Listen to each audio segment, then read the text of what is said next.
Halo Smart Investor, kembali lagi bersama saya Ika di Weekly Outlook. Untuk minggu ini kita akan membahas isu fundamental apa yang akan menjadi perhatian dan fokus pasar minggu ini.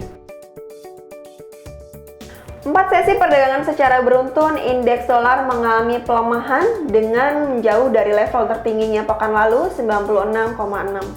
Pelemahan dolar terhadap rivalitas mata uang utama tidak lepas karena pemburuan terhadap aset beresiko setelah berkurangnya kecemasan terhadap varian Omicron dari COVID-19. Dua data terakhir dari Amerika Serikat pekan lalu tersaji. Pertumbuhan ekonomi Amerika Serikat di kuartal ketiga tumbuh 2,3%, lebih baik dari kuartal sebelumnya 2,1%. Sedangkan inflasi dari Core PCE Index pun juga naik 0,5%. Percepatan tapering dan normalisasi suku bunga acuan The Fed akan terjadi tahun depan. The Fed akan dihadapkan langkah yang sama dengan bank sentral utama lainnya yang juga siap melakukan percepatan atas kebijakan moneter.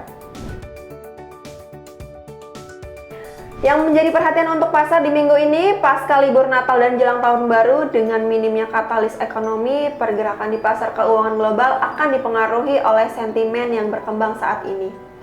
Sentimen itu adalah berkurangnya kecemasan akan Omicron, sehingga memicu pemburuan aset beresiko seperti mata uang, komoditas, dan saham, dan kondisi ini dolar tidak diuntungkan. Pergerakan pasar keuangan global pun diperkirakan minim bergerak karena beberapa negara maju masih libur Natal, ditambah libur tahun baru. Namun beberapa momen akhir tahun biasanya dolar mengalami pelemahan. Untuk data penting yang perlu diperhatikan, di hari Selasa, hari semua Fed Manufacture Index Amerika Serikat untuk Desember diperkirakan tetap pada 11,0 poin indeks. Dan di hari Rabu, data pending home sales Amerika Serikat untuk November diperkirakan turun 0,6% dari sebelumnya 7,5%. Dan di hari Kamis, data mingguan klaim pengangguran Amerika Serikat yang diperkirakan turun 200.000 dari sebelumnya 205.000.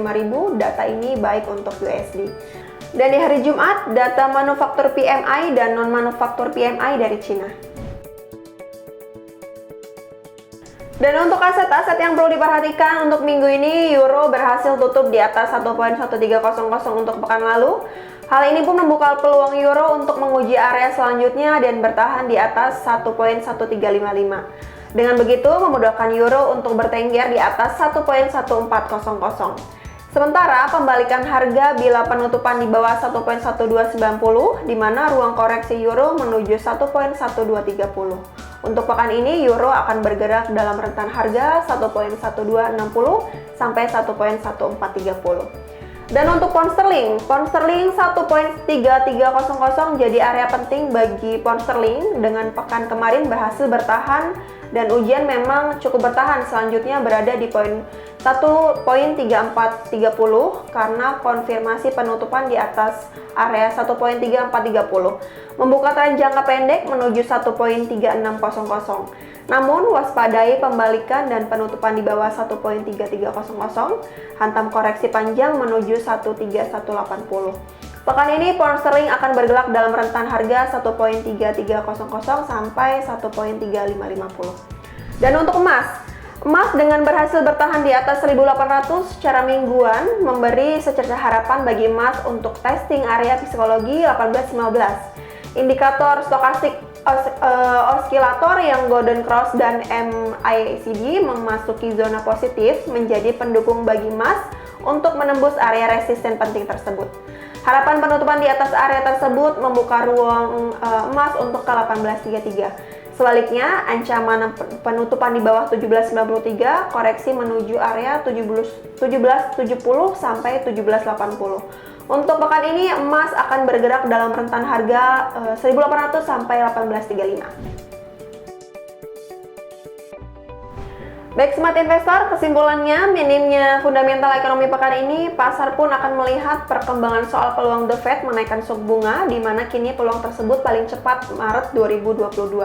Namun apa yang terjadi belakangan ini, pergerakan indeks dolar Amerika Serikat dijauhkan, faktor dolar Amerika Serikat masih bergerak terus tertekan meski suku bunga segera dinaikkan setelah berakhirnya tapering. Sinyal ini menjadikan The Grain mulai ditinggalkan.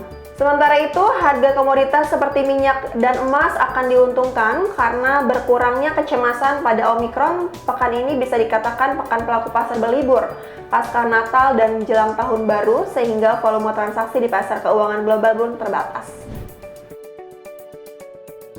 Baik Smart Investor, terima kasih telah menyaksikan Weekly Outlook untuk minggu ini. Semoga bermanfaat dan menjadi peluang untuk Anda pekan ini.